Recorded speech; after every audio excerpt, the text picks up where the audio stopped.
Cracked or loose fireplace tile surround? Fixing it with the right adhesive can save you a ton of hassle and keep your fireplace looking sharp.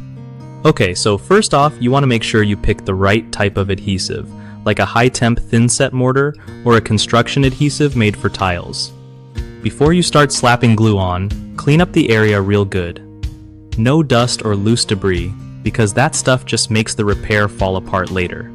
If any tiles are totally loose, pull them off gently so you can get underneath and clean the back of the tile and the wall surface. When you apply the adhesive, use a notch trowel to get an even layer. That way, the tile sticks better and won't shift. Press the tile firmly back in place and hold it for a minute or two to set. For cracks within tiles, you can use a strong epoxy filler made for ceramics, then smooth it out so it blends in. Let everything dry for at least 24 hours before you mess with the fireplace again, just so the bond is solid. Finally, check for any gaps and fill them with grout matching your tile color to make the fix look seamless. One of the biggest mistakes people make with fireplace tile surround repairs is using the wrong adhesive.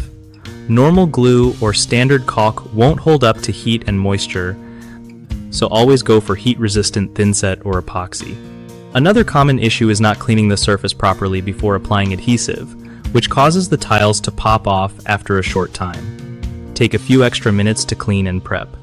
Lastly, rushing the drying process is a trap. If you don't let the adhesive cure fully before using the fireplace, your repair can weaken fast.